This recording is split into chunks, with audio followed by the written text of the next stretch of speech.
Hey, what's up everyone? Welcome to this live stream, which is the first part of a free training course to learn SwiftUI when you are already experienced with UIKit. So first thing, if you were... I have a weird feedback audio. Oh, I had a window with the live playing, which is a bad idea. Okay, so I wanted to say first thing, if you were waiting at 6 p.m. French time, sorry, I put a wrong time for the live, but at least here I am, so let's get started. So before we start, so I've told you this is a live stream that has the goal of teaching SwiftUI to people who already know UIKit. Of course, as you can imagine, I will not teach you all SwiftUI in this single live stream. So this is the first live stream of a series. And my goal is that by the end of this series, you will be proficient enough with SwiftUI to start using it either in a new app or inside an existing app. If you are watching live, please ask all and any question that you could have in the chat. This way I can answer it and help you, but also because for people who will watch the replay, it will make it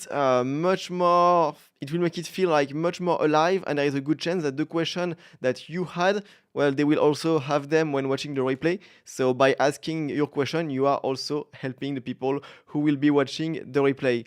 And last thing before we get started, so this training course will be available entirely for free on YouTube. The replays will be available after the live stream, but if you enjoy this training course and you want to support me in creating it, you have a link in the description to leave a tip.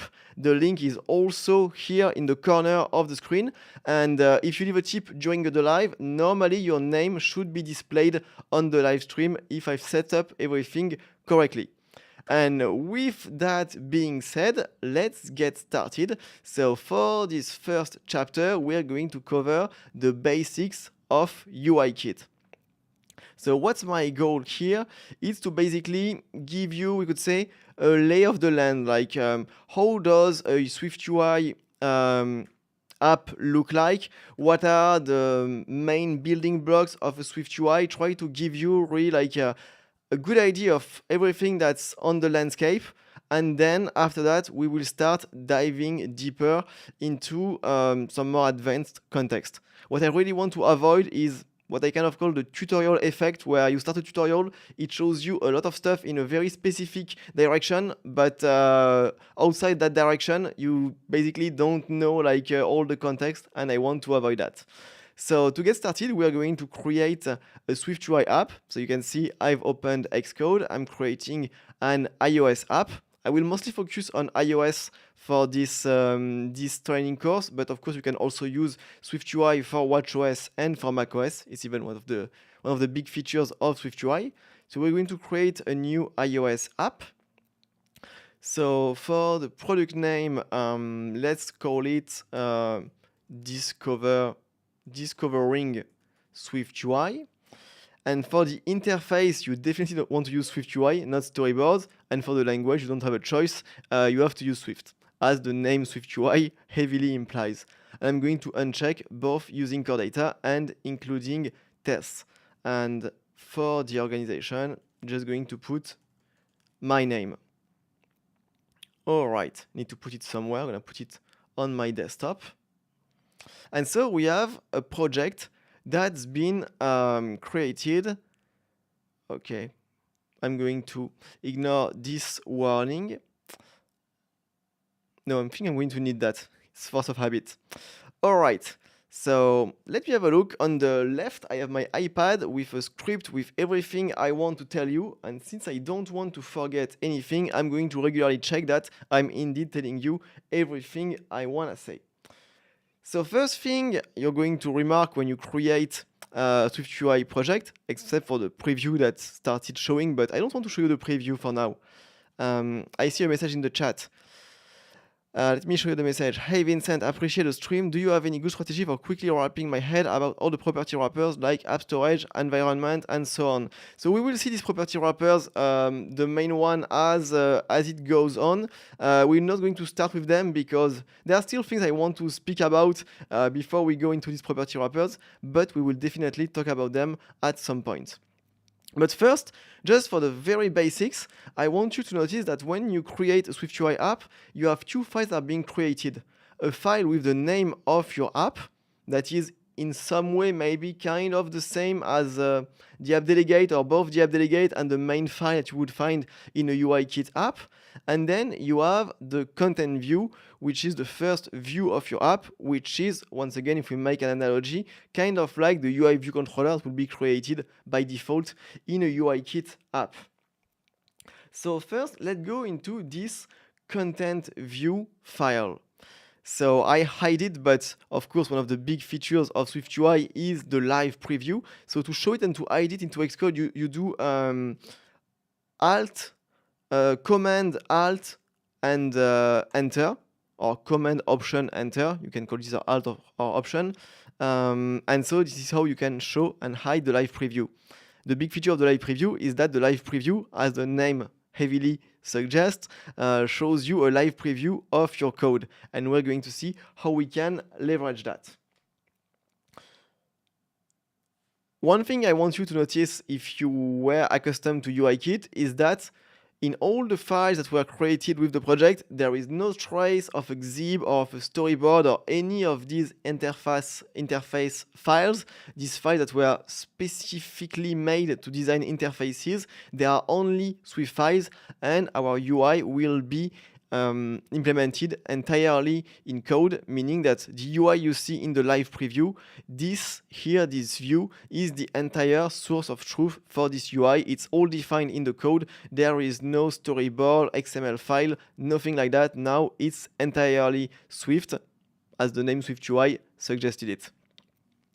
So if you look at this view, the first thing you might notice if you are accustomed to using UIKit is how there has been a big of a shift between the fact that in UIKit, all the UI objects like UI view controller, they were classes, they were instances with their own life cycles, but here the content view is a struct. I see, Jao, you're saying you just arrived. So you're on time, we're just getting started. And yes, the video will be available after the live using the same link. The replay will be available for free. Don't worry if you need to leave, you will be able to catch up later. So content view is a struct, and this has a very important implication that is a big part of the philosophy of SwiftUI, which is that the content view is a description of the view. By description of the view, I mean that the content view describes what the view should look like, but it is not the instance that actually has the side effect of displaying the view. An analogy you can make is with HTML. If you've done some web development, HTML is a language to describe what your web page looks like, but it's just a string. It's not the living object, the object that lives in memory in your browser and that draws text, that draws images. It's not the HTML string. And here is kind of the same idea. The struct that you define that implements the view protocol is a description of your view, and then it is SwiftUI's job with its private implementation to take this description of what your view looks like and to translate it into a visual representation, so to translate it into side effects that will ultimately write into the video memory of your iPhone, of your iPad. But what's interesting here is the word ultimately, because the idea is to push these side effects as far as possible and to push them into the private implementation of SwiftUI. This way, all the views that we define, they are only the description of what the view looks like. They are, in functional terms, pure functions, and we'll see that it will make it much easier to reason about them, to test them, etc. Okay. You can also notice the keyword sum right here, and we will go into details about how it works a bit later, even though these days sum is much more used throughout Swift since the changes of Swift 5.7, so it's possible that you are actually more familiar with the keyword sum today than it would have been the case when SwiftUI was released almost 4 years ago. Actually, SwiftUI is 4 years old, almost. Okay. First, I want us to focus on this protocol view that is implemented by our content view. First, I want to emphasize the word protocol because it's not a superclass that you would subclass like you would with a subclass of UI view controller. Here, view is a protocol that is implemented by a struct. So let's do a jump to definition to see what is inside the protocol. What's pretty good is that the entire initial definition of the protocol fits inside my screen, so it's a rather short one, meaning that it will be hopefully easy to understand. And we can see, if we take a look, that a view is implemented by or implemented through a recursive definition, meaning that what does it mean to be a view? It means to have a body, and what's the type of a body? It's another view. So it kind of makes sense. If you've seen some SwiftUI code, you have a body that contains maybe a vStack and the text, which are other views. So it's all based on this. It's all based on this. Basically, it's a tree. SwiftUI views are described as a tree, and we will see that it has a big importance on how SwiftUI works and how it manages to be performant. So to understand what's a view, you just need to understand a view is something that provides a body, and that body returns another view. Of course, it begs the question of when does the recursion end, and I plan to show you that as the last thing for today. So we'll go back to it a little bit later. Then you can see some other interesting, not keywords, but annotations. So for instance, at view builder, at main actor. So at view builder, we will go into details about it a bit later because it's a topic that is specific to SwiftUI and that deserve a topic, an explanation of its own. But at main actor, I will cover it right now. Maybe you're already familiar with it because actually if you've used async await with UIKit, you might have used at main actor. And at main actor means basically that this is a property that must be manipulated on the main thread. So just like with UIKit, you can only touch SwiftUI stuff on the main thread, and so this annotation makes sure that if you call a body from a Swift concurrency task, it will automatically switch to the main actor. All right, I'm checking that I've told you everything I want regarding the view protocol. Yes, I have. All right. So I see some people are struggling a little bit to understand me. So if it's a sound problem, I apologize. But since other people don't seem to have a sound problem, one thing I just want to say is that the live subtitles, if there are any on YouTube, are pretty bad. But for the replay, I will put good subtitles like I do for all my videos. So hopefully it might help if you are struggling a bit.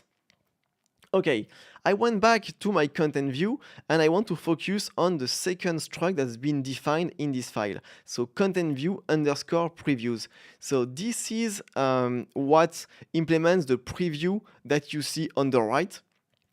So if I were to comment this line, the preview would no longer work. That makes sense because I'm not returning a view. But if I were to replace the content view with, for instance, an empty view, there would be nothing on the preview because this is the thing that drives the preview. And so why is the preview a different struct than the view itself? It's basically so that we have a way to insert, to inject initial data. Here we have a content view that's very simple. There is no argument for the initializer of the content view, but when there are one, you need to provide them somehow for the preview. And so this is why the preview is a separate part. Let's take a look at the protocol preview provider. So we can see it's kind of similar to the view protocol, because we have a previews property where we had a body, and the previews as a type called previews, which is something that conforms to a view. The reason why it's plural is because you can have more than one preview being displayed, and so it hints to that fact. The only big difference I want to highlight here between the body of a view and the previews of a preview is that the previews are static. That makes sense because since the goal of a preview is to show your app, you can kind of see it as a side entry point into a part of your app. And by definition, the entry point of your app has to be static because you need to be able to call it just from when your app is launched, so without being in the context of your app. So that's the only difference between a view and the preview. We can see that there is this similarity and there is this pattern of you are a type that returns a body of something of the same type, and we will see that pattern happen a lot inside SwiftUI. Did I say everything I wanted about preview provider? Yes. So at this point, if you have any questions, once again, please feel free to ask them on the chat. As they come to mind, I will try to answer them as best as possible. Now I want us to move on to the second file that was created. So it was supposed to be discovering SwiftUI app, but I mistyped and I wrote discovering, which doesn't mean anything. But we know that if I try to change it, I will break the Xcode project, so I will bear with it, and we will all bear with it. So this is kind of the equivalent of both the app delegate and the main. I see someone left a tip, so let me just see the name of the person so that I can say thank you. So thank you, Ines, for the 5 coffee. That's super nice of you. Thanks a lot. And I'm super glad to see that this integration works because it's super cool. Okay, so this is the main entry point of your app, kind of like equivalent to your app delegate. We'll see that it doesn't offer all the possibilities of your app delegate, but you can also inject an app delegate. So that's the main entry point of your app. And I see another coffee being offered. So I want to, if it was Francisco, I don't have time to see it, but thank you. And anyway, I will leave you a thank you note on Buy Me a Coffee. And you also got an automated shout out on my Twitter account, once again, if I have configured everything correctly. So what do I want to tell you about this file? So entry point of the app, you can see it with the annotation at main. Interestingly, this annotation at main was added with iOS 14. So SwiftUI has been available since iOS 13. My advice is if you need to support iOS 13, you will suffer a bit with SwiftUI because I personally consider it more as a public beta SwiftUI for iOS 13. With 14, it starts to get better. And for instance, this at main was introduced only on iOS 14, which means that if you had created a SwiftUI project with Xcode back in the days of iOS 13, there would still have been a bit of UIKit code in order to initialize your app because you couldn't have an entry point that was purely in SwiftUI. Now it's the case, and so this is what allows iOS to know that how do you launch the app? You launch it with this struct. All right. We can see that there are a lot of similarities with the view we saw before because we have a body also, except that this body is not some view. It is some scene, and scene here is used in a way that is very similar to what the scene delegate in UIKit also uses the word. So you can see the scene, for instance, for an iOS app, you will almost most of the time you will have only like one scene, but for instance, if you were to make a macOS app, I think you would have a window group and maybe like another scene for the settings of your app or for a side window, that kind of thing. But since we're going to talk mostly about iOS, you will see that scenes will be mostly a window group. Maybe on the iPad you could have like more than one scene. Like if on the iPad you want to support external screens, for instance, but most of the time for simple apps you will have only one scene. Just like for iOS apps, most of the time you have also only one scene. So I'm looking at the questions. So you're saying why is the best place to make start view with logo, etc. So if you want to customize the content, it will be in the content view, and we're going to do it just after. So let me see what I wanted to tell you more. So we have a window group, and in the window group, what's important is to see that we have our content view. So this is where our content view is created, and if we were to launch the app on the simulator or on an iPhone, the content view would display because it's being created right here. I want us to take a look at the window group type, so jump to definition. Let's take a look at it. So window group, you can kind of see it as the equivalent of the UI window in the UIKit world, meaning that it's the window, so what displays the views of your app. I know it can feel a bit weird to talk about windows on iOS because when you're on macOS, the windows are very obvious because you can move them on the screen.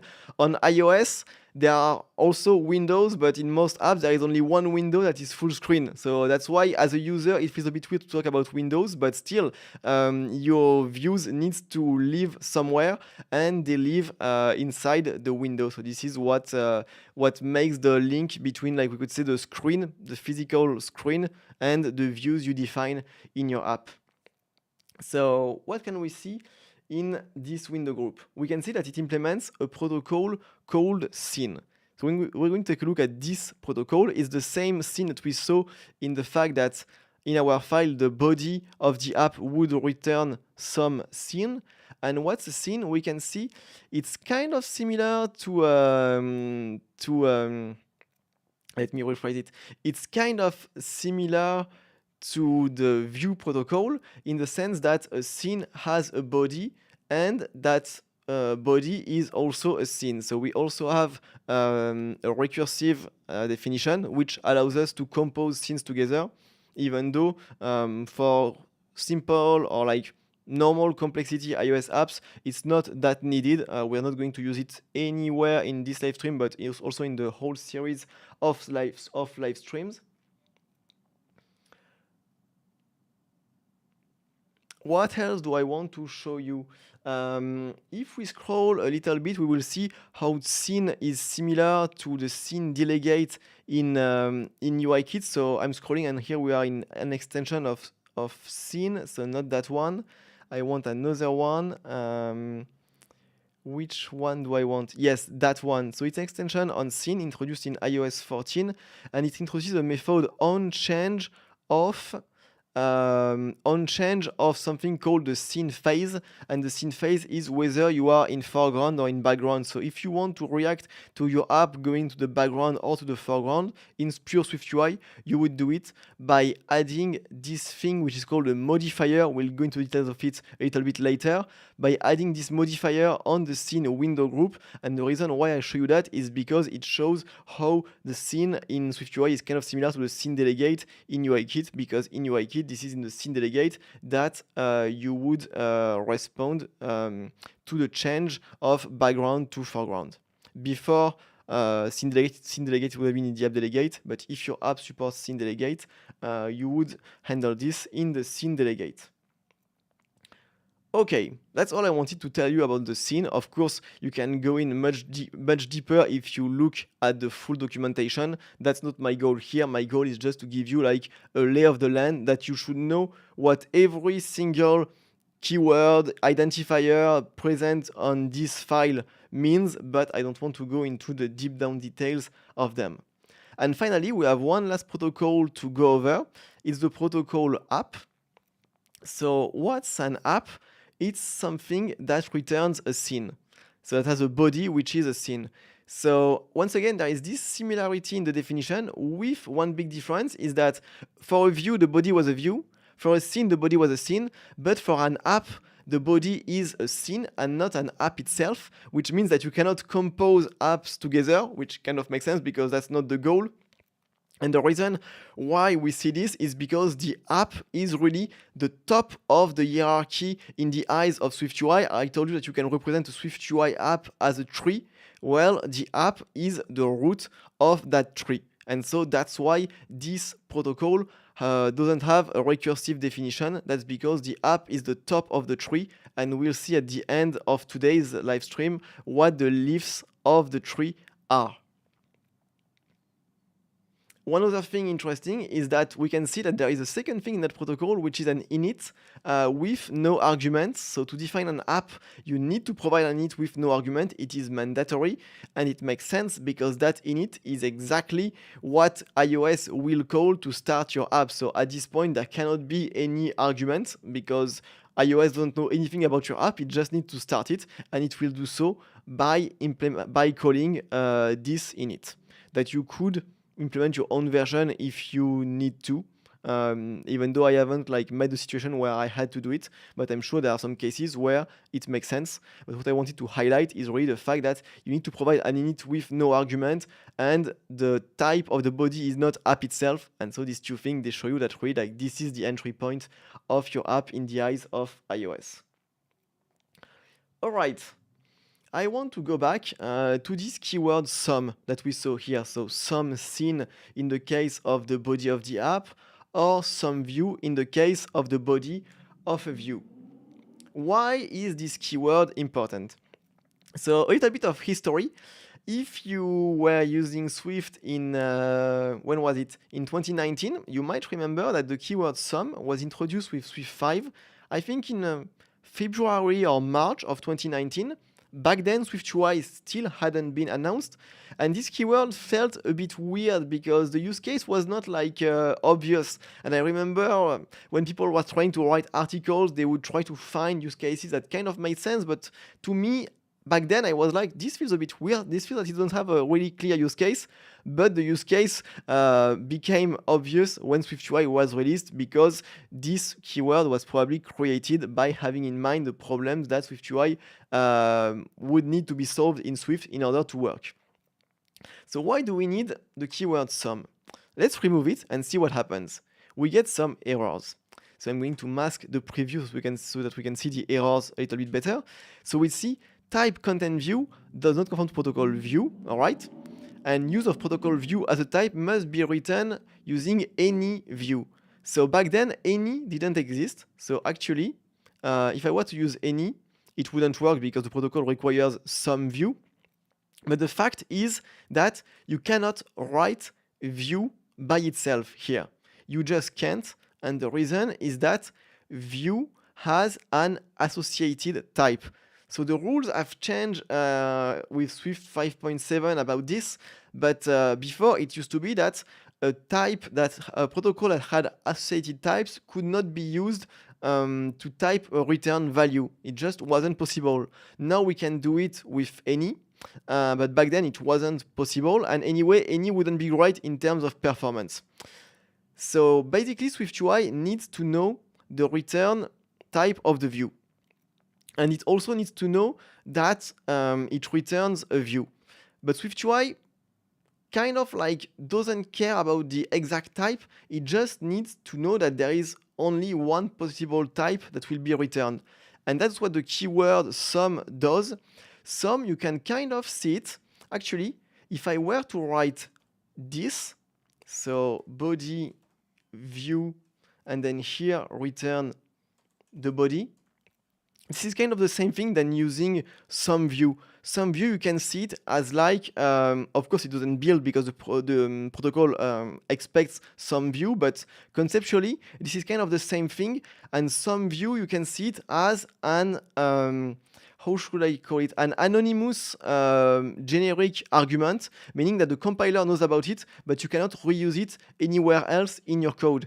And it works very well in the case of the body, because we will see that the type of this is actually a bit complex. We'll see it just after, but we don't need to know about it. All we need to know is that the body returns some view. So when you see some view, it means that there is an actual type behind this. The compiler knows about it. The compiler can reason about it, but we don't need to care about it as the developer. We just put it into an opaque thing, into an opaque container, and we manipulate it through that opaque container. And that's why the feature that introduced the sum keyword to Swift was actually called opaque types. That's because we don't know the type that is inside some view. We just know that this type does exist and that it is always the same every time we call the body. So I think I have some experiments with the code to make this feel a little bit clearer. So let's see. First, let's see the consequences of having some view. Like I said, having some view, it means that there is one type that will always be the same for the body, even though we don't need to worry about what is this actual type. And spoiler, it's a big type with a lot of generic arguments.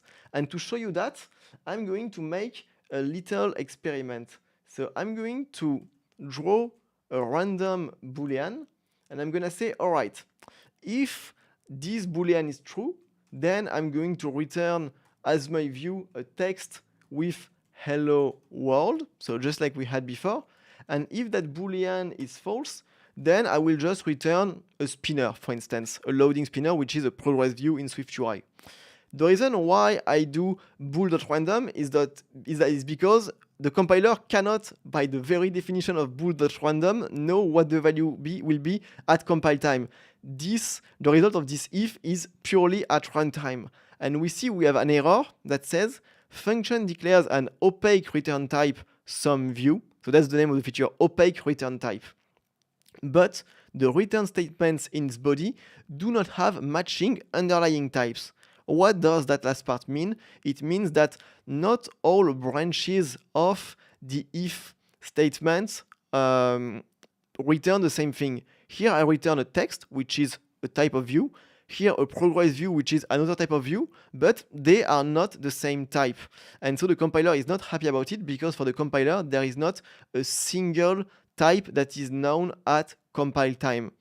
Of course, it might feel that this lacks a bit of flexibility. We'll see that there are ways around it. But what is really important here is that the fact that the type is always the same and is always known at compilation is really one of the things that SwiftUI uses to build its performance. Because remember, I told you earlier that our SwiftUI apps can be seen as trees with first at the top the app, then the scenes, and then the views. And the way SwiftUI knows that something changed in the UI is by comparing the new version of that tree with the previous one. When you change a variable that is marked with @state, for instance, and we'll see what it is just after in detail, the tree has changed, and SwiftUI compares the previous tree with the new tree, and it knows which view to update that way. If you've studied some tree algorithms, you might know that comparing two trees is actually quite a costly process, and it's not something that would work very well to update a UI, especially when the tree is very big, because the SwiftUI app can be very big. We'll see that the types grow very fast. However, there is one situation where comparing two trees can be quite efficient. It's when the two trees always have the same structure. And this is what SumView actually enforces. It enforces the fact that the types that compose the tree that is a SwiftUI app are always the same.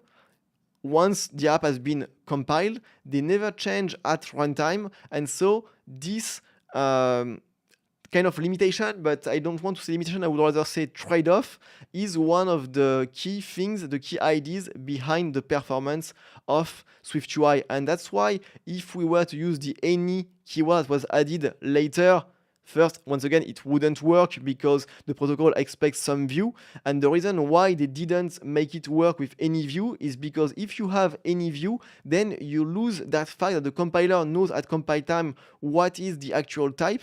With any view, you can see that that's very interesting. You can see that with any view, the body now builds. So I am allowed to return 2 different types. However, since there is no longer a single type at compile time, the compiler cannot reason about it, and so the optimizations that SwiftUI relies on wouldn't work, and that's why it only works with the keyword sum. So I think I'm going to stop there for the keyword sum. If you want to learn about it in more details, you can read about opaque return types, and then more generally the way modern generics work with the changes in Swift 5.7. Safe to say that SumView is one of the key cornerstone of SwiftUI. All right, so I've shown you this example. All right. Oh, yes. Something very interesting is that if I go back to the code I had, so I showed you that here we have a compilation error. What will be super weird is that if I remove the return keywords, you will see that the error disappears. That's super weird, isn't it? And the reason is that this is caused by the annotation at viewBuilder that we saw before, and I will tell you a little bit more about it. The reason why I'm mentioning it now is because if you are following along, it's possible that you haven't written the return keywords, and you are wondering, why does it work for me and it doesn't work for him? That's because this code is actually very different. It goes through a very different path than the one with the return keywords, but I will tell you a bit more about it just after. Before, I want to show you one last thing around the type system and SwiftUI, and I want to show you what is actually the type of the body of the content view. So what I'm gonna do is go here, so in this code right here, so here I have my view window being created. I'm going to add an onAppear. So now on my view, I'm going to add onAppear. So this is a closure that will be called when the view is displayed. I'm just using it because I want a place where I can write code that will be executed. So what I'm doing is not a good practice at all. It's just, like when you write a print statement in your app delegate in application did finish launching with option, I'm doing the same thing. What I want to do is to print the type of content view dot body. So I'm creating another, I don't want to say the word instance, I'm creating another value that is of type content view. The reason why I'm not using the word instance is because it's not an instance, it's a struct, not a class, and I can create it actually just about anywhere. You could absolutely create a content view somewhere, store it, and do nothing with it. It wouldn't have any side effect because remember, content view is only the description of the view, and it has an effect when you feed it to SwiftUI so that it can display it on the screen. But here, in this context, content view is just another Swift struct, and it's not that different than a struct you would define that would, for instance, represent a user, an address, an int. Actually, an int is also a struct, so it's not that different. In that context, the content view has no side effect on the UI. And so I'm using typeOf, which returns the type of something in Swift, and I'm printing that to the console. So I'm going to run the app in the simulator for it to be executed, and we'll see what is the type of the body. So the simulator is starting. You can see it.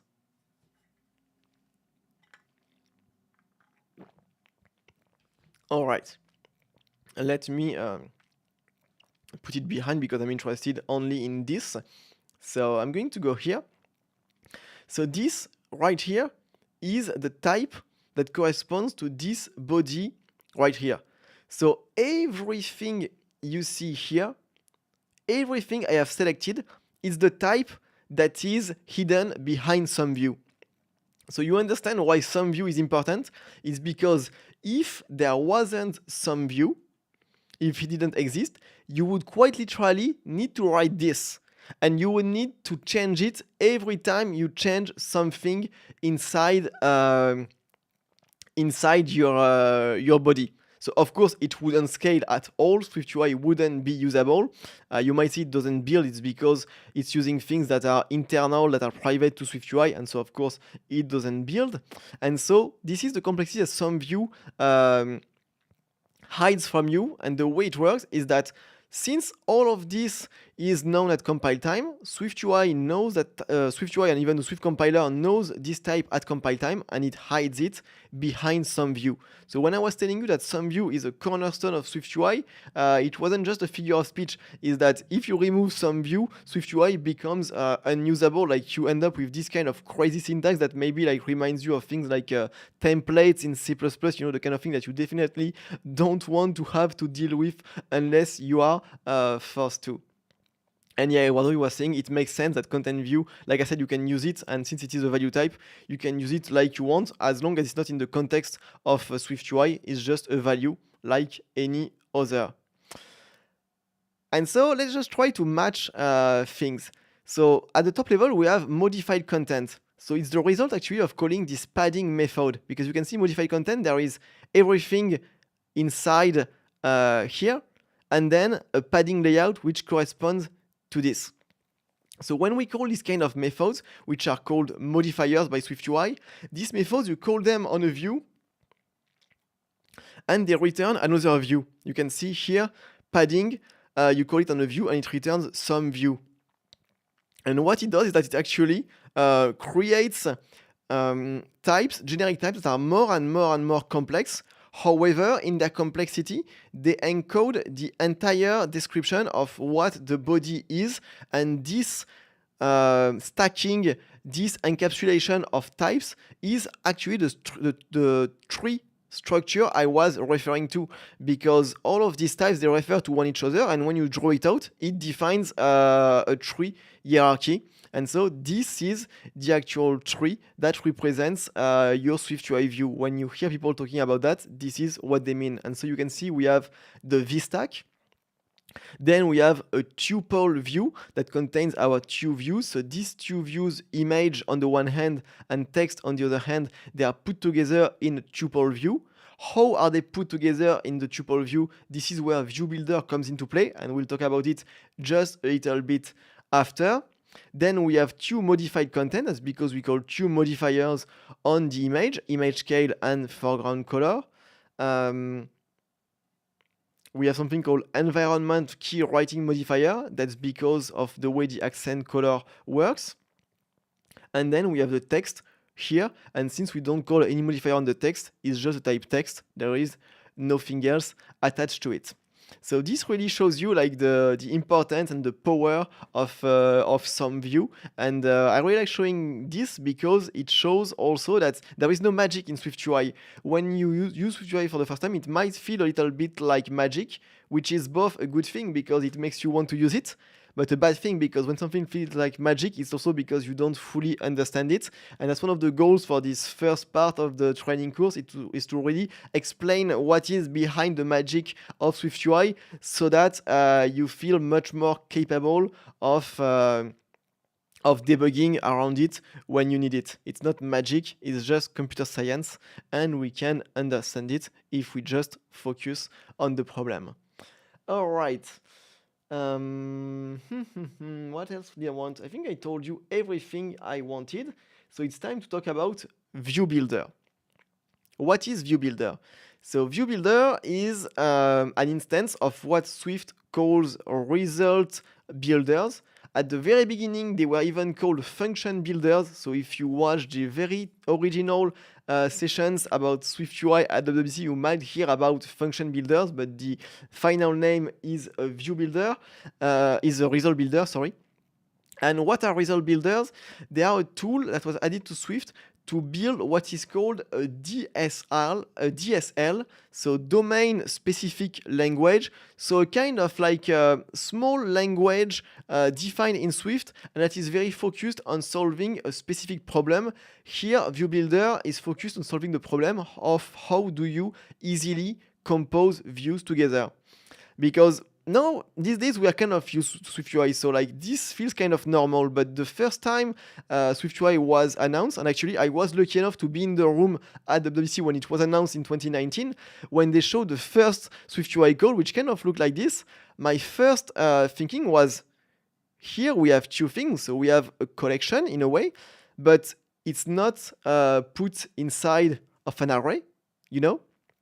It's not put inside of a tuple either. So how do these two separate views, the image and the text, how are they put together into a structure that basically allows you to reason about them like some kind of collection?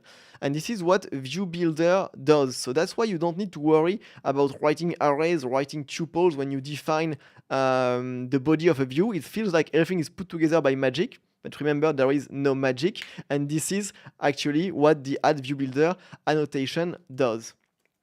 So if you want to take a look at what View Builder is, you can take a look at it. It's just a type. So I did Command-Shift-O and then typed in View Builder. So we can see it's a struct annotated with @result_builder. And I'm trying to find the best way to explain what a result builder is. I'm going to first explain how it works, and then I will try to make a definition, but I think it would be better if first I explain how it works. So you can see there are some methods defined inside our View Builder, and they are all static. This is important because View Builder, it is kind of called by the compiler to understand how to organize our code. So just like the previews had to be static because they were called by Xcode, same thing. Everything must be static in a View Builder because it's being called at compile time and it's not part of any life cycle. So we have a first thing called build block. So the name of the method is the convention in a View Builder, and it returns an empty view. And it means that if here I were to put nothing in the vstack, or even better, if I were to put nothing in my body, let's see. Oh, in the body, I need to return something for one reason, which I will go about after. But let's take a look at the vstack. The vstack, you can see, the vstack has an initializer, which takes a closure annotated with @viewBuilder, and it returns a tuple view. If I put nothing in my vstack, it builds, even though that closure is supposed to return something. So remember, there is no magic. Something is returned somewhere. And what is returned is that actually, since the closure that we pass in to the vstack, to the init of the vstack, let me show it back again. I want to show it back again, the init of the vstack. Okay, since it takes a closure, that closure is annotated with @viewBuilder. And you can see @viewBuilder as kind of like a small processor, a small compiler that will take the content of the closure and that will organize it. That's actually, that's the best way to define it. It's a preprocessor, a small compiler that will organize the content of the closure. And so here, since the closure is empty, the compiler will call the method buildBlock with nothing because there are no blocks inside the closure, and it will return an empty view. And this is why if you put nothing here, it's the same thing that if you had put an empty view, because ViewBuilder will take care of returning that empty view. Now, what happens when there are actual views? In that case, you can see that here there is a method that says, okay, if there is some content, I will return something. And this is what's being called when there is only one view. So that's not super useful. But if we scroll a bit, we can see that there is a build block with two views. And it takes the two views and puts them into a tuple view. Remember, we saw that when we did print typeof, actually, it's still here in the console, we do have a tuple view. Our image and our text are inside a tuple view. And we were wondering how were they put inside the tuple view, even though we didn't use tuple view anywhere. This is where it happened. The build block method that takes two arguments, two views as arguments, was called by the compiler. And that's how the two views that we defined, the image and the text, were put in the tuple view. We can see that there are overloads being defined of build block up to, I think it's 10 generic arguments. So this means that actually, if you take your VStack, so for now there are 2 views, now there are 4, it's still builds, 6, 8, okay, still builds. Now there are 10, still builds. But if I were to put an 11th view, build failed. Interesting. First, I will put a string just so there is no false positive. So it fails. And if you're new to SwiftUI and you put a lot of views in your VStack and you get this error, it's going to be really confusing because the error says extra argument in call. It feels so weird because it's not an extra argument to the call of the init of text, because here we have one that works perfectly fine, and it's actually an extra argument to the call of this method right here. It's trying to call the overload with 10 arguments, but since there are 11, it cannot find anywhere to pass in the last one, and so it gives you this error message, which is a terrible error message, because if you don't already know what the root cause is, it doesn't help you understanding the root cause. But now you know that the root cause for such an error message is that you cannot pass in more than 11 views to a closure annotated with add view builder, and it would be the same thing for a body annotated with add view builder. So yeah, you definitely don't expect it, and it can be so confusing. So that's why it's really something I want to talk about in the first live stream, and you understand why I figured it was so important to focus on these aspects before we dive into SwiftUI. So you might be thinking, but that's very limiting if we cannot put more than 10 elements inside of a SwiftUI view. And of course, there is a trick around it, and it's the fact that we are allowed to group our elements. So we just need to put our elements into a bigger group, and it works. So for instance, we could put our elements here in a VStack. So we put the 10 first inside a VStack, and it works. Now it builds. Of course, this change wasn't neutral because VStack has an impact in terms of the presentation logic, but we could just put them in a group.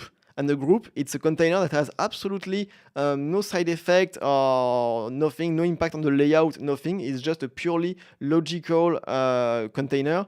And by using group, you are able to overcome this limit of 10 arguments that you can pass in to this limit of 10 subviews inside a SwiftUI view.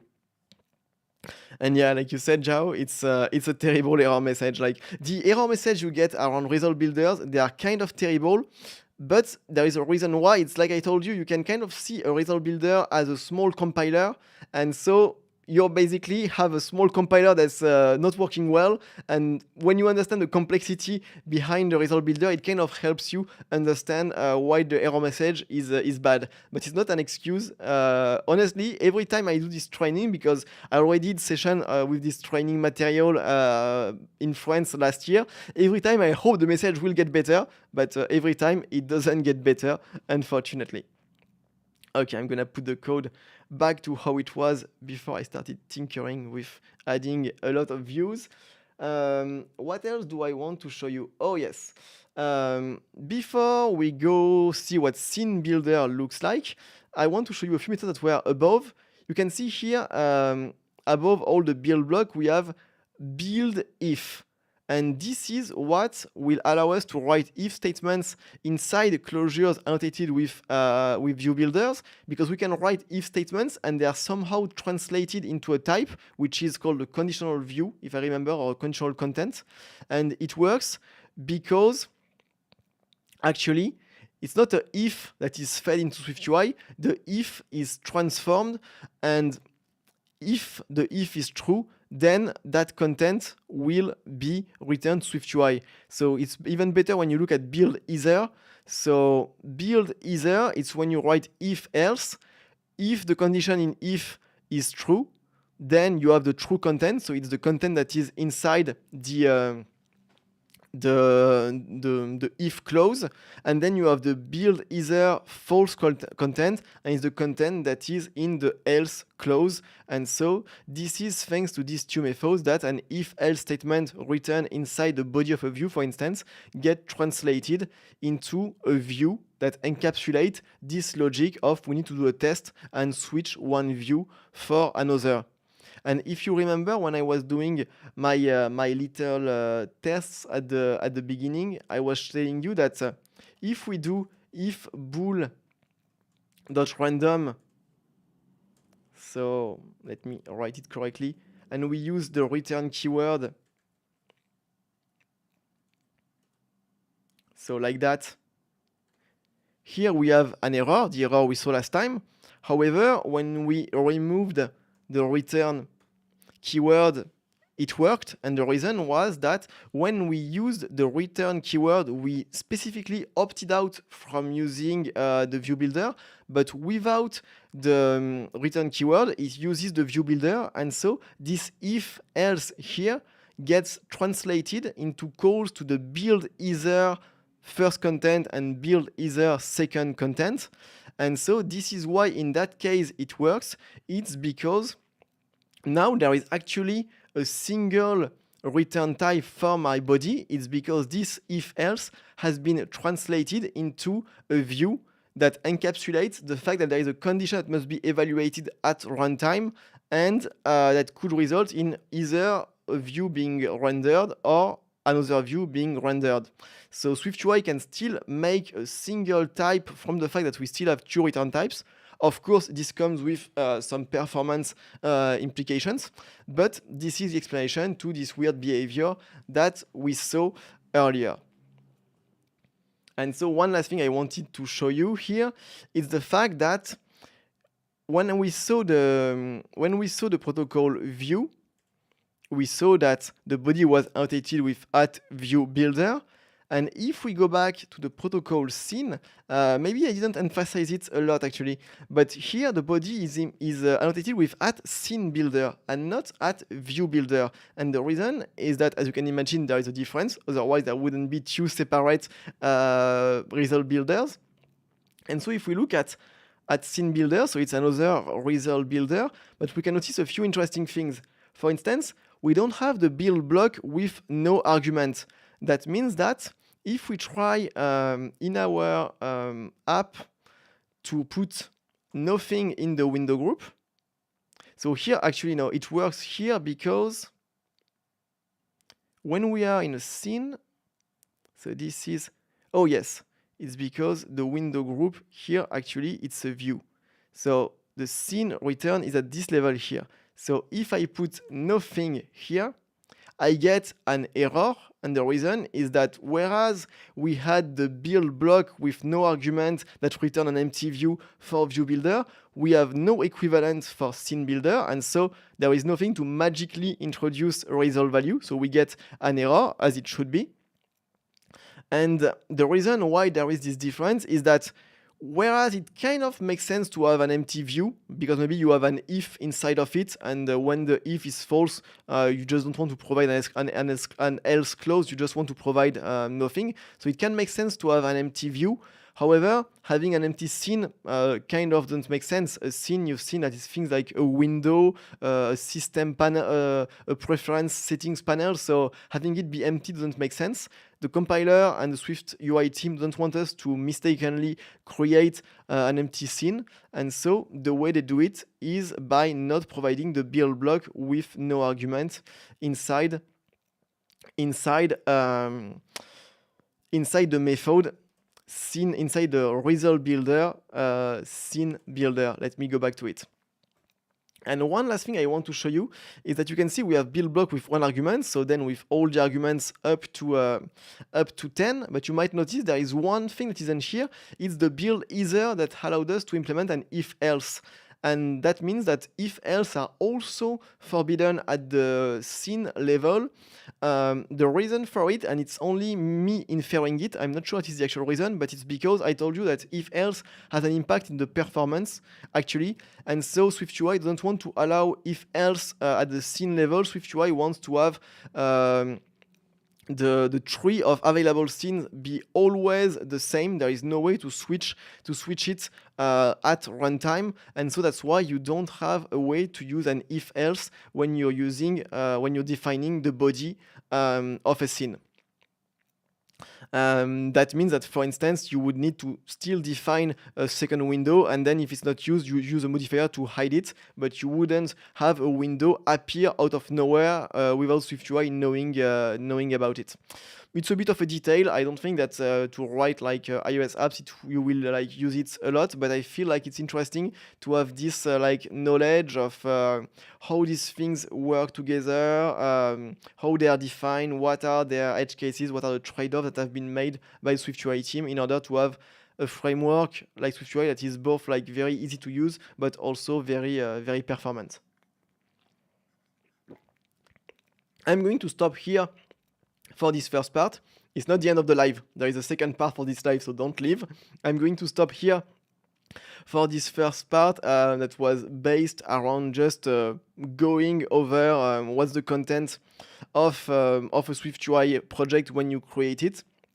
What I really want you to take away from this is that the key part, the cornerstones of SwiftUI, they are the protocols view, scene, and app. And when you develop an iOS app, you will mostly focus on view actually. That these three protocols, they actually define a tree structure. That is how SwiftUI can track the state of our app, and we will see how it works in better details after. We've also seen that there are some features of Swift that are actually like key to SwiftUI working correctly and working as we know it. And these two features are first the opaque return types. So with the sum view here that allows us to hide the complexity of a very big and ugly generic type. And finally, the result builders with view builder and scene builder. Once again, when you make iOS apps, you will mostly work with view builder that allow us to write a syntax, to use a domain-specific language to compose views together. And so it allows us to define views in a way where we don't need to write the syntax on how the views will be composed. You see here we have no array, we have no tuple. The result builder takes care of taking the individual building blocks and grouping them into some structure that makes sense for SwiftUI. I'm putting the project back to like it was when I created it. This way, everything is clean and I will not fall into a mistake where I don't understand what is happening. And we can move on to the second chapter, which will be to discover the components of SwiftUI. For this first hour, I focus more on the structure of a SwiftUI app. Now we're going to talk about like the actual components that we can use in SwiftUI views. This should last for about an hour, I think, between 1 hour and 1 hour and a half. And after that, I think we will have you will have gotten a good understanding of how a SwiftUI app works, and you will be ready for the next live streams where we will go into more details. Okay, for me in France, it's the end of the day. And sometimes, maybe you can notice that I get a bit tired when I start to lose my way around the sentence. So let's go on the view that we have here, and let's try to focus on what we show in this view. And first, I want to show the live preview so that we can see the result of the changes I'm going to make. I'm going to move it a bit, because if I'm over the live preview, it's not super useful. And so for the modifier, I'm going to do it that way. Yes, much better. We can call modifiers on our text. So like I told you just before, modifiers, they are these methods that we can call on a view and that return a new view, but that in the process of doing that, have added a new, not behavior, but a new attribute, we could say, to the view. That attribute being everything from the font of a text or a closure that must be executed when the view gets displayed. So what kind of modifier can we call on a text?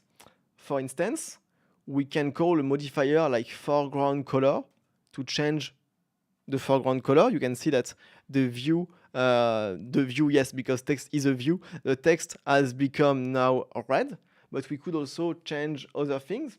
For instance, we could change maybe the alignment.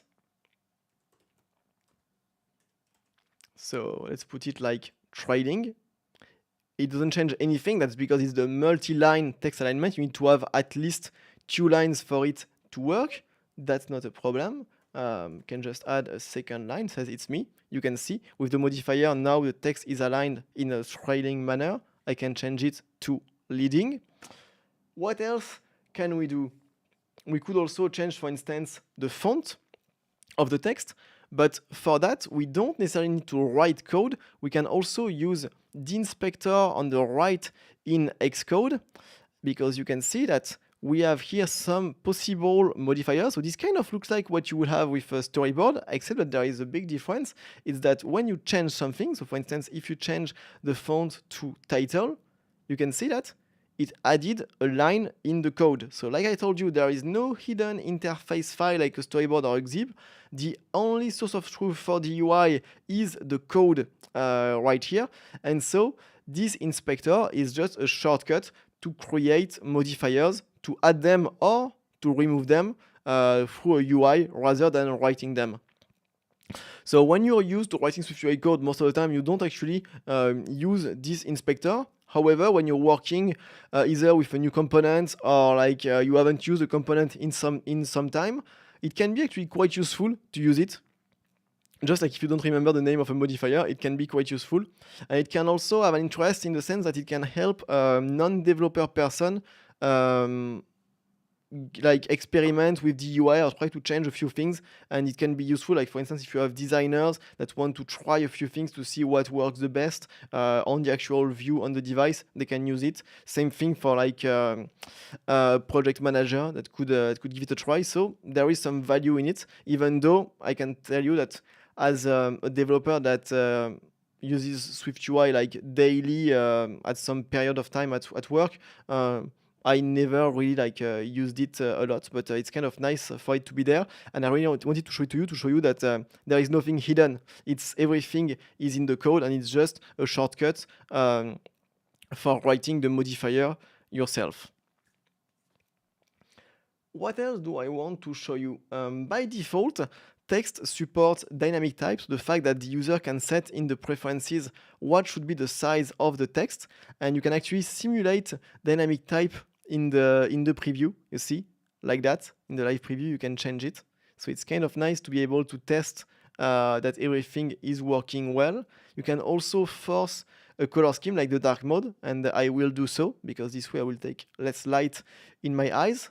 You can also force an orientation, even though landscape orientation is less popular these days on iOS, but if your app supports it, you can test it quite easily that way. So previews are really like one of the super useful tools when you make SwiftUI views. I'm seeing a few messages in the chat that I hadn't seen. So you were saying, yep, somebody could spend some time figuring out that error. So yeah, we are saying that some errors are terrible. And you're saying, Yamun, I hope I'm saying it correctly, you find SwiftUI amazing for building details such as a gauge, but for doing database drill downs, you must admit you prefer UIKit. Great thing is that we will see in future live stream that it's very easy to put the two together, and I did that a lot at work, and it worked very well. I was quite happily surprised about it, but what you say hint to a point that I want to make like across this training course, and it's that SwiftUI is a tool and you should use it when it makes sense. But it's not just because you know about SwiftUI that you should go and do everything in SwiftUI. It's a tool. It makes sense to use it when it helps, and when it doesn't help or when it brings more complexity than anything else, you can still use UIKit. UIKit still works very well, and UIKit still isn't going anywhere for the near future. So that's a very good remark. Thank you for making it. What else do I want to show you? I want to show you the fact that also the text that you provide here is localized. You don't need to explicitly call something for it to be localized. So what I'm gonna do is I'm gonna add a strings file. So I call it, actually I shouldn't have removed the default name because localizable is what I wanted. And so in this file, if for instance, I write a key, like hello dot title, and then for the value I put in this value right here, and I don't forget the semicolon. Then if I use the key, so here I use hello dot title, as you can see, the key gets automatically localized. So when you pass in a string to text, text will automatically look into your localizable.string to see if there isn't a localized version of the key that's ready to be used. And if you want to opt out of this behavior, you can by calling an init that has an external name for the argument. That name is verbatim, and as the name suggests, it will print that string verbatim without going through the process of trying to localize it. That can be useful sometimes if you know that you absolutely don't want the string to be localized, but most of the time you're going to use that pattern of you just pass in the key that might be generated by some type-safe wrappers like SwiftGen, for instance, and then SwiftUI takes care of localizing it. So you don't need to do like you would do in UIKit to call NSLocalizeString to set before you set the text of a UI label. Here, it's being made automatically for you. I want to show you also some cool APIs that you can use. For instance, you have formatters that are embedded into text. So for instance, if I want to display a text that will say what is the current time, so like that, I can create a text. I pass it a date object, so the current time, and then I pass it a style, which will be time, and you can see it automatically formatted the time according to the local that's set in the preview. And here the preview must be US because it's showing it in AM PM format. What's great is that when it's actually like what you need and you don't need more control, you can use this, and it's much easier than introducing a date formatter. Just remember, this API here was introduced in iOS 14. So if you have to support iOS 13, you can't use it. And that's one of the reasons why I was telling you that doing SwiftUI on iOS 13, there are a lot of nice things that are not there, plus a few bugs. So that's one of the reasons why I was saying I would advise to consider using SwiftUI in production from iOS 14 and up. If it's 15, it's even better, but from 14, it can be done. Like last year, I worked on an app that had supported iOS 14 and SwiftUI. I mean, we were able to leverage it in an efficient way. But with iOS 13, you miss out on a lot of things, including this kind of nice APIs. And you're saying, so far I enjoyed a more in-depth look than what is usually available on YouTube. Great content. Thank you. That was definitely like my goal with this live stream series. And I also did another live stream in August, so you can find the replay on the channel, where I was just doing one of the tutorials by Apple. That is an intro to SwiftUI made by Apple, but that also does a good job at going in-depth. So if you want to check it out after, maybe like a few things I will have already said them, but a few I think it will be like kind of like complementary. So it might be useful if you like this approach. But I'm glad to see that that you're enjoying this approach. Okay, what else I want to show you? Oh yes, another nice modifier is the redacted modifier. So like that, because it allows you, see, now we have like a square over the text, and it allows you to easily turn a text into a placeholder. So if you want to make like a loading view, you do that with some example, like with some mocks, and then you add a nice like shimmering effect over it, and you can make some beautiful loading view quite easily with just like this redacted modifier. And once again, it's something that was introduced with iOS 14. Okay. Let's try and see another view in SwiftUI. So there are lots of views, but I had to make a choice, and I chose to focus on text field actually. On text field, because text field, it starts to introduce a data flow, because text field, the user is going to input some text into it. You need to store it somewhere. That's why I wanted to focus on text field. So I'm going to put it just after. So I'm going to create a text field. So you will see we have a lot, really a lot of initializers. That's because there are a lot of situations and combination you might want to use. I'm gonna go with the most simple one, so just a title and a text. So title is pretty self-explanatory. It's what will be the title of the text field. So here it will be, for instance, what's your name? The goal of the text field being to write, for the user to write his or her name. And for the text, we see we have a binding of a string. And this is when we start to talk about data flow in SwiftUI. So let's think about how this text field works. This text field, and you're saying the amount of work you have to do to support placeholders. Yeah, that's one of the nice features of SwiftUI. That's one of the things that were kind of annoying to do in UIKit, and it became like super easy in SwiftUI just because they added this one modifier. So the text field is going to it needs to update a value.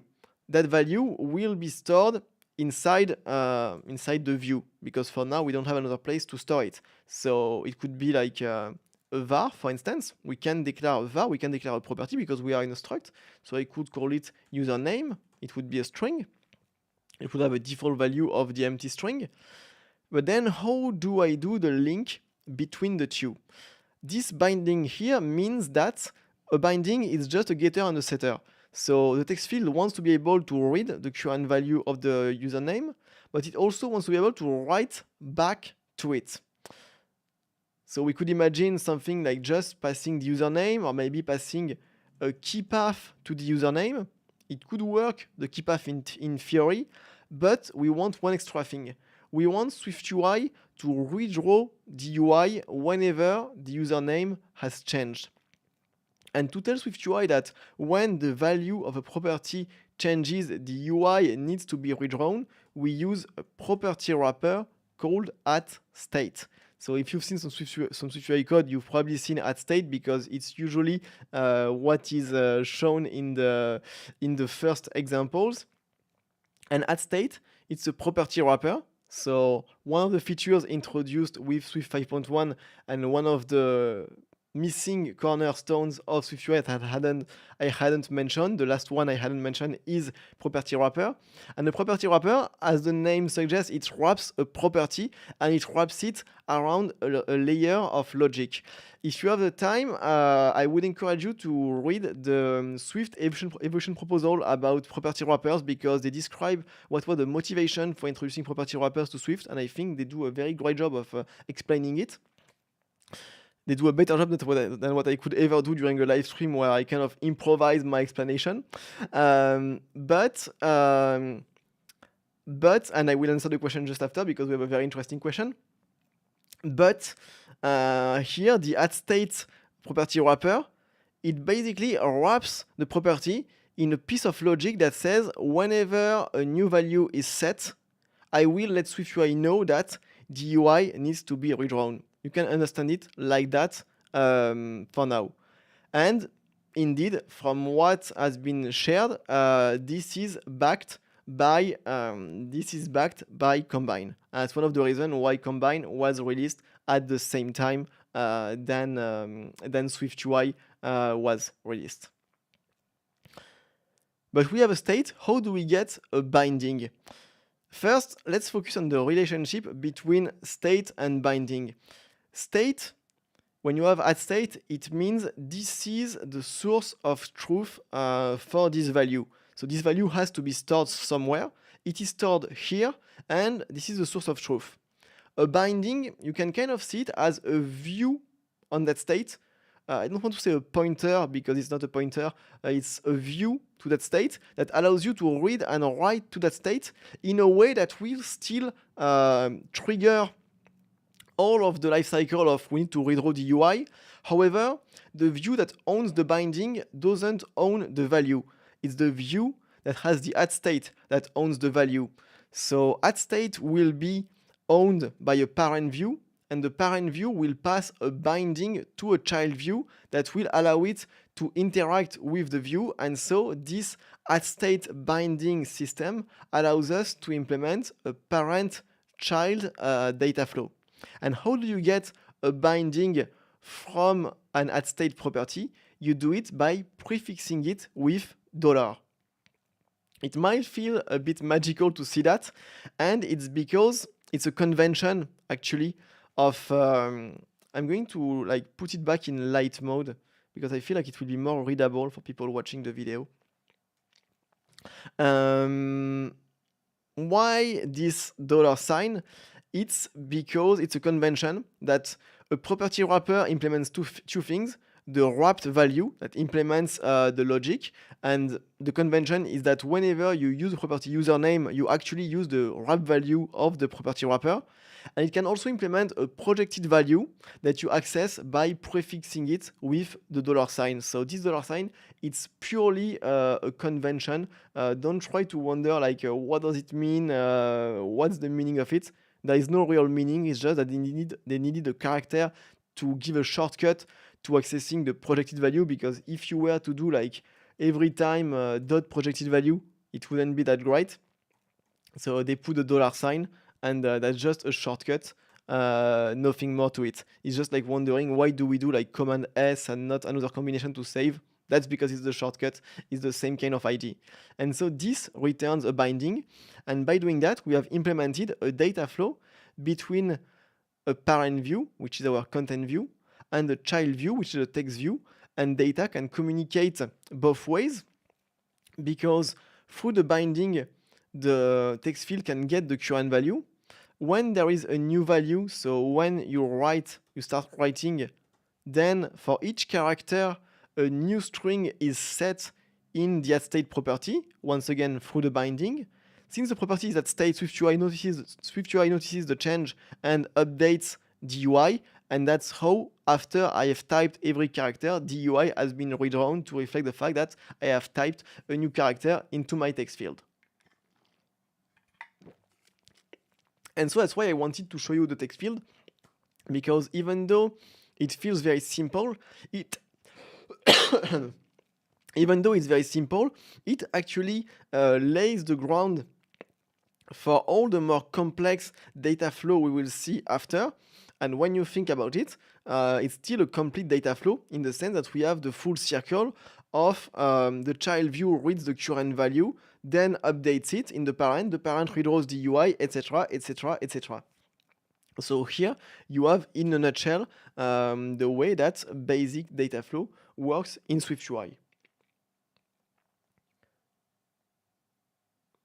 I wanted to show you a few more things about binding. So just like before, we're going to see how it is implemented.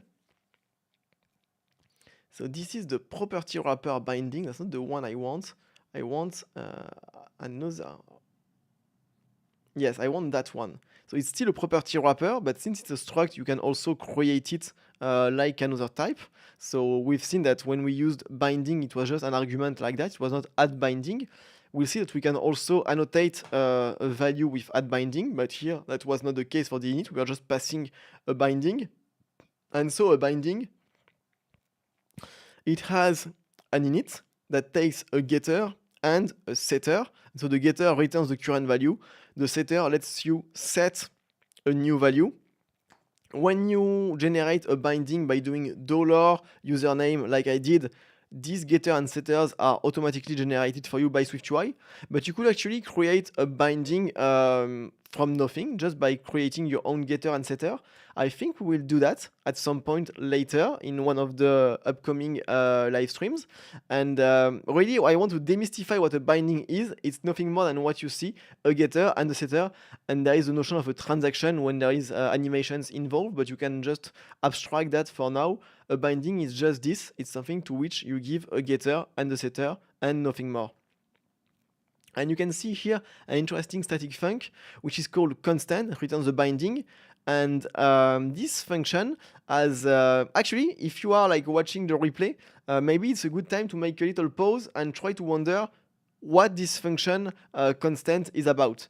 Because normally you should have like all the knowledge to try and make the answer for yourself. So just try to reason about it for like 1 minute to see if you can like make sense of it. But the answer is that this is a way to create a binding that will return a constant value, meaning that the getter will always return the constant value we provide, and the setter will just do nothing. Why could this be useful? This can be useful, for instance, if we want to create a preview of a view that expects a binding. How can we do that? Let's imagine we are the person at Apple creating a text field. That person wants to show the text field in a preview. Okay, well, what's your name? All right. But then for the text, what do I provide? How do I provide a binding? This is when I can provide a constant binding that says Vincent. And you can see here my text field has this constant binding. Of course, there will be no interaction. So here you don't see it, but I'm typing on backspace a lot. And you can see that it goes back, then it goes back, then up again, then back, then up again. And it's because the text field kind of like anticipates the animation, but actually nothing changes in the binding. And so the next time it calls the getter, it still gets the same value. So it's a way to use this constant static function. It's a way to create a simple binding for a simple preview. It's possible to also create a binding that actually holds some state in a preview, but we will see that a little bit later because it's a little bit more complex. Let me put it back the way it was. And I'm checking that I haven't forgotten to tell you anything. Okay. Then I want to talk a bit about the kind of modifiers you can call on a text field. So for instance, you can set a style to the text field. So through the modifier text field style, and you will see this pattern will happen a lot. There will be list styles, button styles, etc. And so we have a few options, plain, automatic, rounded border. And if we do a rounded border, you can see that actually I'm going to try and zoom a bit. Yes, I can zoom a bit. Can I move it a bit? I'm trying to make it so that it's like as big as possible and I don't hide it. But you can see that we have the rounded border around the text field, and we've changed it. We've changed this by applying a style to the text field. What else could we do with a modifier? We could, for instance, disable the text field itself with true and false, and most of the time we wouldn't pass true or false, but would pass a boolean at state property or a boolean at binding property. This way we can change this programmatically depending on the logic of our app, but you can see that now the text field has become disabled. More interesting, we can also disable the auto correction, for instance, even though it has been, so now it's called auto correction disabled. So like that. And so now the autocorrection has been disabled. So of course I'm on a Mac with a keyboard, so you don't see it that much. But if you test it on an iPhone, you will see that autocorrection has been disabled by using this modifier. We can do basically like all the things we could do with a UI text field in UIKit. We can also call auto capitalization of the text. So it has changed to text input auto capitalization, text input like that. And we can say, for instance, we want to auto capitalize by words. And so now, of course, you don't see it because I'm typing on my keyboard, but I'm not using the shift key or anything to write a capital letter. I'm just typing in lowercase letter, but you can see that by word it's being capitalized when I write my name. And finally, we can also apply other modifiers, like for instance, a modifier you will see a lot is the padding modifier that lets you like add a bit of padding around the view. And for instance, we can say, okay, we want to add a padding, but only horizontally, so only an extra padding on the left and on the right, or as SwiftUI would put it, on the leading and the trailing edge, but nothing extra on the top or on the bottom. Okay, what else can we do?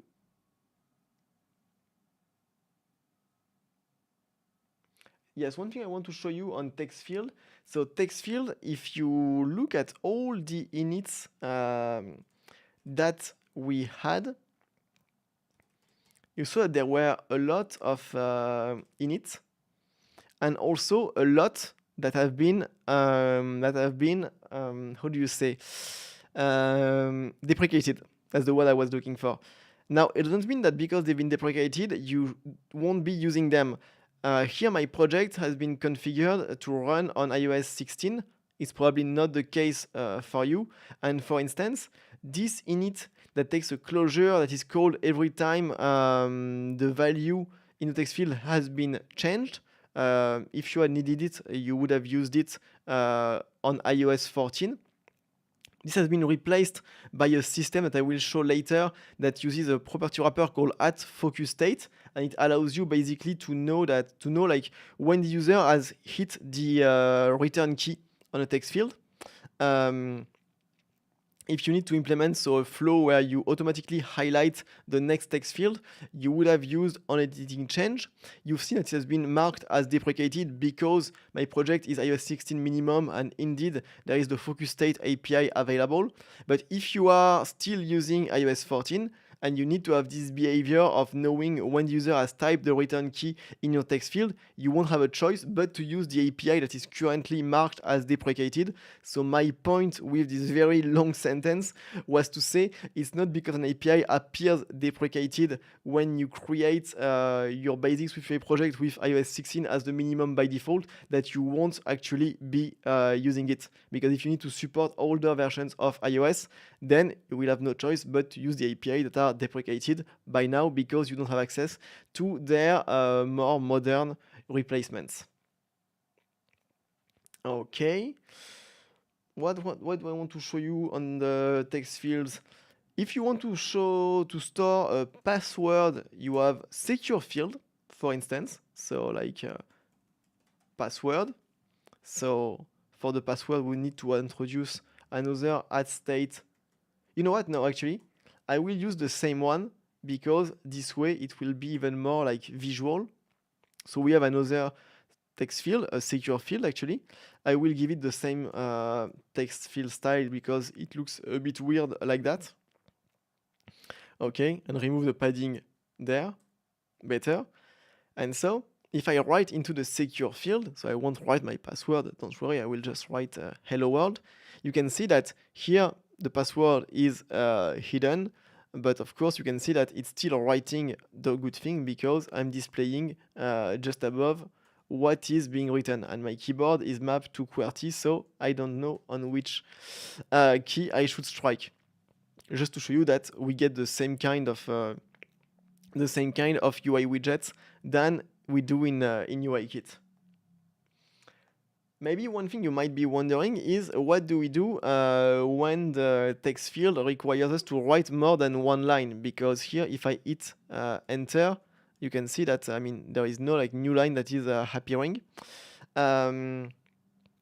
So this might have changed a bit in iOS 16, but there is low chance that you will get to use iOS 16 as your minimum version. So I'm going to show you the iOS 14 version. But in iOS 14, there was a component called text editor that was introduced. And so text editor, you can see it just takes a binding to a string like that. And so text editor, you can see it's this thing here. and you can go into multiple lines. So it's kind of like a UI text view. And the reason why I wanted to mention it is because, like I said, it's iOS 14 and above. And so if you were using SwiftUI on iOS 13 and you needed a text field, a text input that can go over more than one line, you just didn't have actually any alternative. So that's one of the reasons why I really want to drive that point that committing SwiftUI on iOS 13 is not the best choice. You will actually need to go back to UIKit for a lot of things. For instance, here you need to wrap a UI text view into something that SwiftUI can use. I will show you how to do it later. It's not that hard, but it would be extra work and also room for extra bugs, because the more code you have, the more probability you have that there will be a bug somewhere. Okay, I see it's been 1 hour and a half, and I've covered what I wanted to cover in this first live stream. So I think this is when I go back, when I go to the recap part, but I'm happy because 1 hour and 30 minutes is a good time, actually. So I'm pretty happy about it, about how it went. I could cover everything I wanted. Before I go to the recap, I'm going to do the little ad for myself by saying that so this training course is free, but if you have enjoyed it, you can leave a tip to support my content creation and basically all of the hardware, the video and audio hardware that I buy. So there is a link in the description. There is the link visible also here in the corner.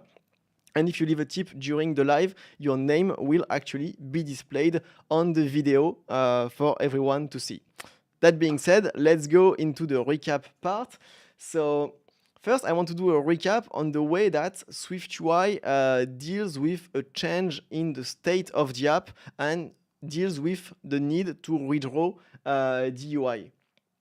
So the way it works is that when the content of a property that has been annotated with at state changes, the property wrapper will intercept the fact that there has been a change and will let the SwiftUI engine, we could say, know about it. At that point, what SwiftUI will do is that it will regenerate the body of the view. So it will regenerate this thing.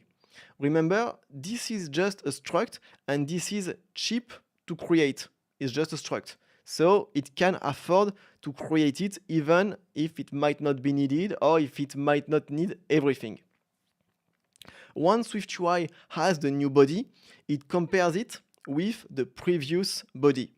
And it's able to do that in an efficient way because, as we've seen, this body has a type that encodes the entire structure of the view hierarchy defined in the body, and since that structure is the same throughout the life cycle of the app, SwiftUI is able to easily compare, in a sense, it's efficient, it doesn't take too long, is able to compare the new version of the view hierarchy, including the value of the states, and the previous version of the view hierarchy. And for instance, when the username has changed, by comparing the new body and the old body, SwiftUI will see that here the text field isn't the same because the text field has a username that is now different than before.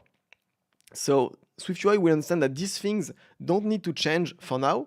However, this thing here does need to change, and so it will redraw, not necessarily directly, but it will start the process of redrawing this text field. Of course, because views are laid out, if a view changes, it might also require redrawing other views because their layout has changed. So actually, SwiftUI is going to take that into account and is going to compute the layout coordinates, etc. But the point is that SwiftUI will only redraw the views that need to be redrawn, and this is one of the reasons why SwiftUI can manage to be quite efficient, It's because it can rely on the fact that the body always have the same structure, and so it's very easy for SwiftUI to compare things and to pinpoint the places where changes have been made, and from that to only change these places and the ones that are impacted by these places changing. So that was the recap about the SwiftUI view update lifecycle in a nutshell, of course, because in reality there is definitely more complexity to it, and not all of it is documented. So there is a part of which we can only make assumption, but we don't know. We don't have something written by Apple. And before we end, I want to answer the question I had mentioned at the beginning of the live stream, which was, if we go into the view protocol, you can see that it has a recursive definition, meaning that a view is a type that has a body which itself is a view. And there was the question of when and how does this definition, this hierarchical, this recursive definition stops. We know it has to stop somewhere, because if it didn't, the app couldn't compile, because the app would be like, our code would be of infinite size, and it's not the case. So we know that it stops somewhere. So let's see how.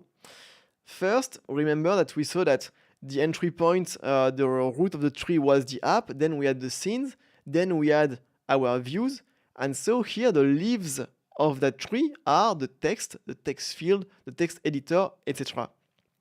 So let's actually take a look at text, and let's take a look at what its body could look like.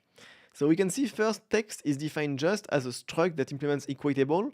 There is no mention of view, and that makes sense because it only comes later through an extension. So I'm going to scroll down a bit. Hopefully I won't scroll past it.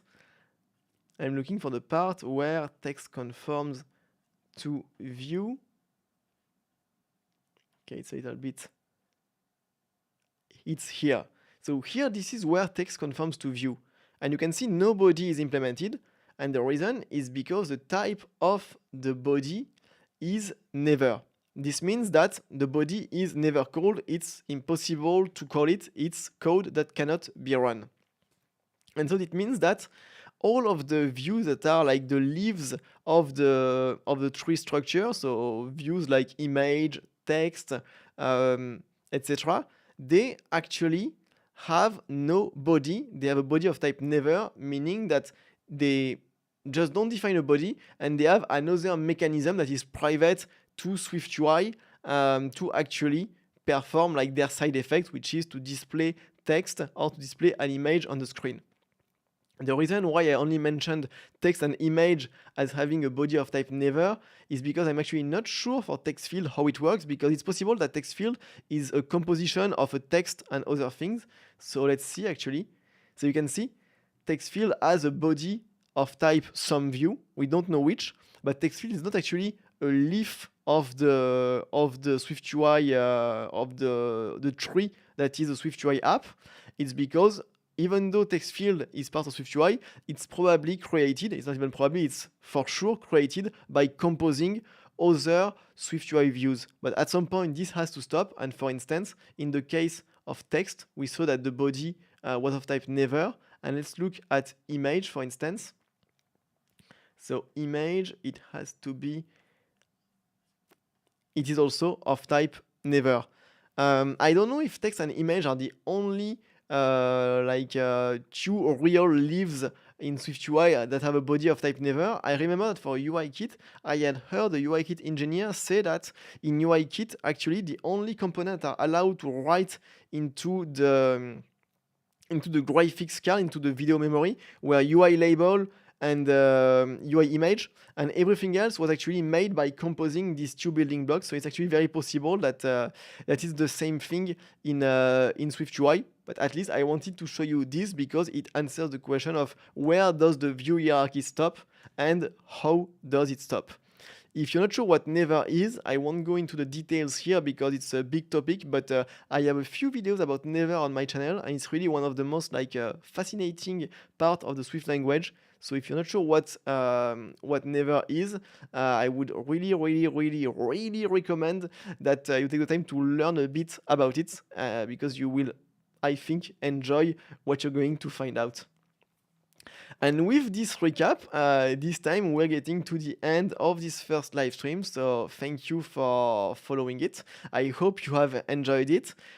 We've covered, so what does a SwiftUI project looks like? What are the building blocks, the cornerstones of SwiftUI? Then we started to tinker a bit with the most basic SwiftUI components. And even though we went for simple things, we still saw in a quite a realistic way how the lifecycle of SwiftUI view looks like.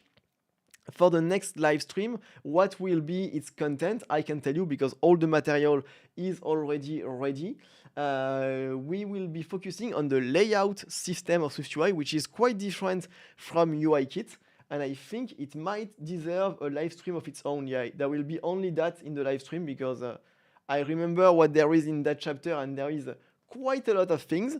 It will probably be next Thursday. I will need to confirm, but it will probably be next Thursday, and I will announce it probably on Monday. So probably next week, same time, we will talk about the layout system in SwiftUI. Finally, last thing, if you're watching in the replay, you might have already found in the description a link to the project we built during the live. If you're watching live, the project wasn't available, but the project we've built, I will put it in the description, even though it's quite a simple project. So it's not like, I think you can, you were able to follow without it, but you will be able to have the final project if you want to check it out, if you want to tinker with it and not have to follow along to see all the steps that lead to that project. And with that, I just need to say thank you for following this live stream. If you've enjoyed it and you have colleagues that could also find it useful, please share it with them. My goal is for the maximum number of people to be able to see it. That's why I really wanted it to be free on YouTube. And I just have to say, yeah, thank you for attending this first live stream. I'm really happy with how it went. Now I'm looking forward to the next ones. Have a good evening or rest of your day, depending on where you are in the world.